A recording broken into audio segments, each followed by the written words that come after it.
पश्चिम बंगाल के मुर्शिदाबाद में हुई हिंसा के खिलाफ विरोध प्रदर्शन रुकने का नाम नहीं ले रहा। जिस तरह से ममता की सरकार में पश्चिम बंगाल में हिंदुओं को प्रताड़ित किया गया, उनके पलायन करने के लिए उन्हें मजबूर किया गया, उसको लेकर बीएचपी दिल्ली और पंजाब में इसी मुद्दे को लेकर विरोध प्रदर्शन करेगी। इससे पहले भी मुर्शिदाबाद, नोएडा, दिल्ली के अलग अलग हिस्सों में प्रदर्शन किए गए थे। मुर्शिदाबाद में जो हुआ उससे लोगों में आक्रोश है और बीएचपी सहित कई हिंदू संगठन, साथ में राजनीतिक दल भी अब तुरंत राष्ट्रपति शासन लागू करने की मांग कर रहे हैं। पश्चिम बंगाल में हिंसा को लेकर बीते दिन भी दिल्ली, नोएडा और मुर्शिदाबाद सहित कई हिस्सों में प्रदर्शन हुए थे। बीएचपी के कार्यकर्ताओं का दावा है कि ममता बनर्जी सरकार में कानून व्यवस्था पूरी तरह विफल हो चुकी है।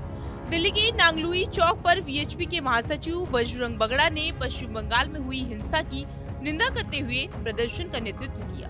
नोएडा में बीएचपी ने रैली निकाली, जिसमें बंगाल सरकार के खिलाफ नारे लगाए गए। रैली का नेतृत्व संगठन के राष्ट्रीय प्रवक्ता विनोद बंसल ने कहा। देश भर में पंजाब को छोड़कर कई जगहों पर प्रदर्शन किए गए। टीएमसी हिंदुओं पर अत्याचार कर रही है और ये सब बांग्लादेशी रोहिंग्या घुसपैठियों के साथ मिलकर हो रहा है।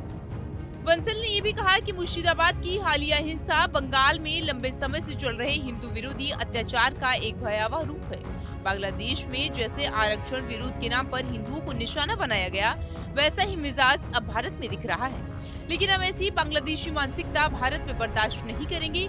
इसके साथ ही बीएचपी ने जो कुछ मांगे रखी, वो आइए आपको ग्राफिक के जरिए समझाते हैं। बीएचपी की मांगे: पश्चिम बंगाल में राष्ट्रपति शासन लागू हो, राज्य की सीमाओं पर बाड़बंदी यानी फेंसिंग, मुर्शिदाबाद हिंसा के पीड़ितों को मुआवजा दिया जाए, हिंदुओं की सुरक्षा सुनिश्चित की जाए, वक्फ के नाम पर जमीन कब्जा रोका जाए, वक्फ संपत्तियों की जांच के लिए उच्च स्तरीय समिति गठित की जाए, बांग्लादेशी और रोहिंग्या घुसपैठियों की पहचान करके उन्हें देश से बाहर निकाला जाए। इसके साथ ही मुर्शिदाबाद हिंसा में शामिल लोगों पर सख्त कार्रवाई की जाए। इसके साथ ही बंसल ने यह भी कहा कि मुर्शिदाबाद में हिंदुओं को घर छोड़ने पर मजबूर किया गया, मूर्ति बनाने पर एक बाप बेटे की निर्मम हत्या कर दी गई।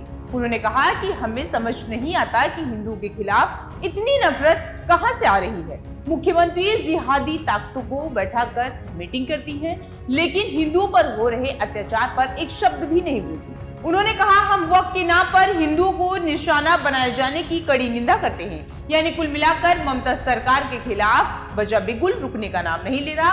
अब देखना ये होगा कि ये मुद्दा आगे क्या मोड़ लेता है। फिलहाल इस खबर में इतना ही और ऐसी तमाम खबरों को देखने के लिए आप देखते रहिए जनतंत्र टीवी।